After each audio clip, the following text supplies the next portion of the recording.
My name is Kim. I'm one of the radiation therapists here at the Nova Scotia Cancer Centre, and I'm going to go over today what to expect after your radiation therapy treatments have finished. Now, when you first came in to get your markings done prior to starting your treatment, you would have received numerous information pamphlets on the different side effects specific to the area that's being treated and ways to manage those side effects. It is good to keep those on hand after the treatments have ended because some of the side effects will progress for a few weeks upon completion of treatment. If you have misplaced them, it's alright because you can find them on the Cancer Care Nova Scotia website. You click on publications and you can find any pamphlet specific to you.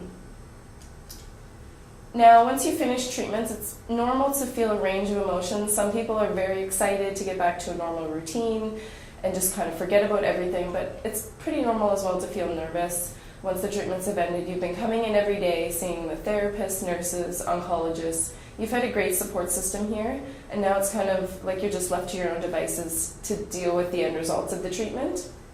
I do want you to know that you're not alone. You should have received a card with the number of the Cancer Centre on it, as well as the nursing line while you were here for treatment. So please call with any questions that you may have. The nursing line, they will get back to you within 24 hours. But if it's anything more emergent, I would advise going to the emergency room to deal with those issues. Now, when you were here for your treatment, the oncologists, nurses, therapists, they would have talked to you about some of the short-term side effects associated with the treatment.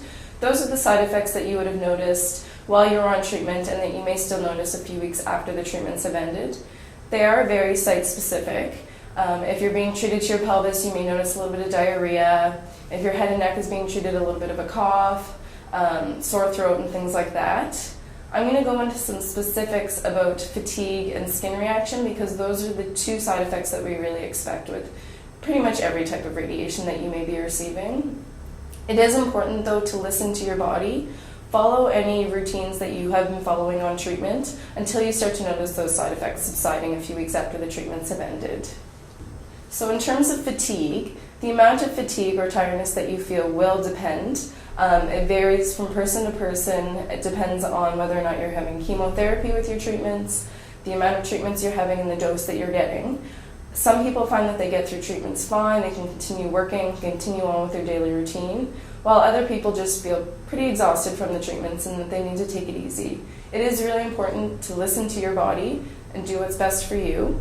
I will give you some ways to manage the fatigue though.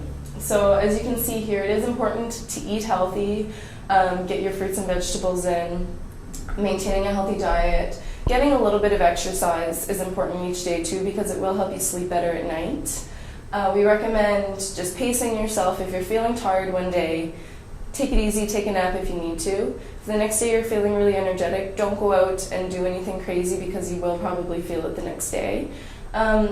And just stick to as normal of sleeping pattern as possible. So try and go to bed around the same time each night. Get up around the same time each morning, and that will help you with some of the fatigue. Fatigue is one of those side effects that can take a few months to resolve, so just keep that in mind and listen to your body and don't push yourself too hard. So next I'm going to talk about skin irritation.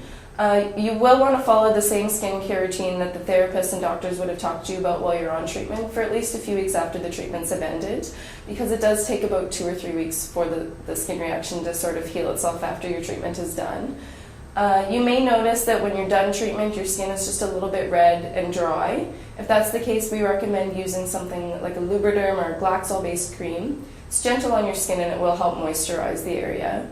If you find your skin is getting quite itchy and the Lubriderm isn't really helping with that, we recommend picking up a 0.5% hydrocortisone cream from the drugstore and just put that on sparingly because it can tend to thin out your skin a little bit, but it is really good for any itchy areas.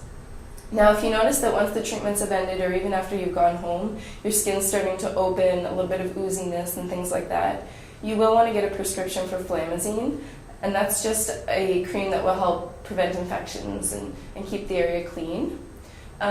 So, for example, of skin reaction, if you're having your breast treated, you may want to keep the area open to the air as much as possible. When you're home at night, try and take your shirt off and just let the air get to it, or lie in bed without anything covering the breast tissue. And if you are having treatment to the pelvis, you may notice that you're having some irritation on your bottom. We recommend using a sitz bath, so just a little bit of warm water in the tub, sit in it for about 15 minutes, and it should help relieve some of that skin reaction. Now, on your last review day with your doctor, they should have talked to you about a follow-up appointment. This is something that will be usually about 6 to 12 weeks after you finished your treatment. And it's just a time when the doctor is going to check up with you, see how the treatments have gone, maybe do a few other scans and tests, and just determine how well the radiation has worked for you. The doctor will determine who you're going to see, so you could see the radiation oncologist, your medical oncologist, your family doctor. Talk to your specific radiation oncologist and they will tell you who you will be meeting with. And you will be followed up periodically, every 3 to 6 months, up to a year, and for up to 5 years after the treatments have ended. Now, during this time, the doctor will talk to you about some of the long-term side effects.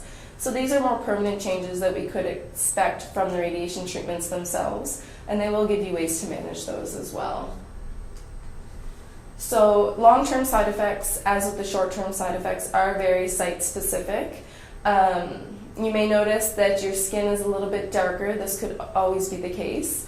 You may notice if you had your breast treated, when you get a chest x-ray, the doctor might tell you have a little bit of lung scarring. And there could be some changes with sexuality and things like that. The doctor would have great resources to help you with any of that. So if lymphedema is an issue, we have a great lymphedema clinic here and they could definitely refer you to the appropriate areas. And if you're having issues with fertility or sexuality, please talk to the doctor because there is a great team here to help you deal with that. Now, these are specific as well, and just keep in mind that the skin changes, your skin's always going to be more sensitive to the sun and to the hot and cold temperatures, so make sure you cover up when you go outside, okay? So that's everything I wanted to discuss today. Just remember that you're not alone, and if you have any questions, please call the nursing line and they will definitely help you with that. Thank you.